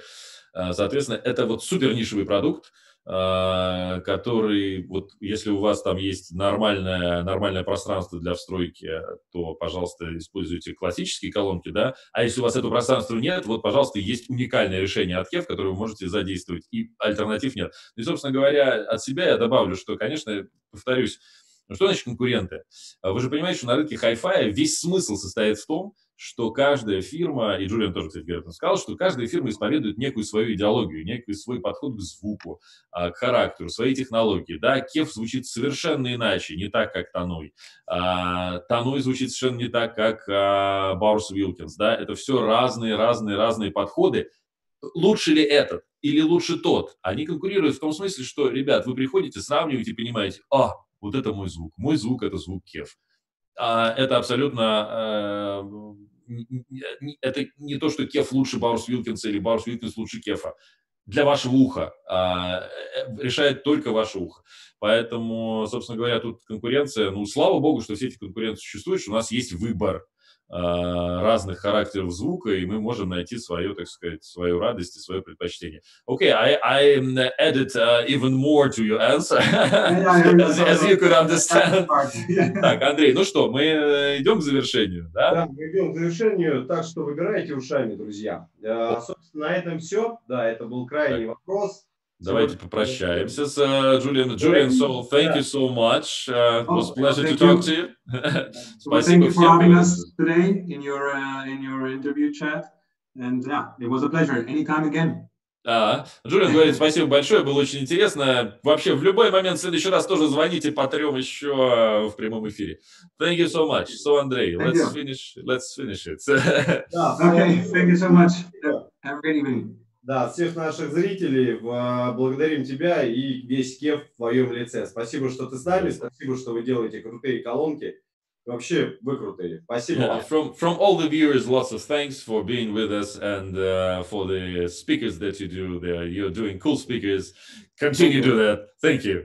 Thank you so much. Until next time. Да, увидимся в следующий раз. Михаил, у меня небольшой анонс предстоящих мероприятий. Если ты хочешь побудь с нами, если... Okay, Julia, now we can turn off our channels and Andres will have some information. I will log off now. I will leave, yes? Yeah, thank you. You're allowed. Мы отпускаем Джулиана, он может выключиться. Вот. А ты, Андрей, давай рассказывай, что ты там. Да, я буду еще больше задерживать, дорогие друзья, тебя, Михаил Сергеевич, в первую очередь. Смотрите, небольшой анонс предстоящих мероприятий. В эту пятницу в 18:00 состоится повторная встреча с мистером Ванденхулом. Это в пятницу уже? Да, в эту пятницу, послезавтра. Ой, елы-палы. Так, хорошо. Жизнь скрепись. Я ж опять в ней участвую. Да, он-то и делает. Непосредственным участником. И в понедельник, на будущей неделе, также будет у нас очередной стрим компании «Мотива», в которой будут участвовать Михаил Сергеевич. И опять я, елы-палы, да просто. Артем Белоушкин, генеральный директор компании Simple Distribution, ну и, собственно, сам представитель и «Мотива». Вот насколько я знаю, смотри, там, Андрюш, там круче с «Мотивой», и насколько я понимаю, это будет именно владелец, основатель компании. То есть это прям реально может быть очень-очень серьезный, интересный разговор о том вообще, как это все замутилось, как они стали делать, штуковины в США за такие деньги. Вот, так что не просто представить. Нисколько не сомневаюсь. Так что, дорогие друзья, ждем вас вновь на наших стримах. Всем добра, благополучия. Не болейте. И слушайте хай-фай. Да, спасибо, ребята. Все, спасибо, Андрей. Пока-пока. Берегите себя.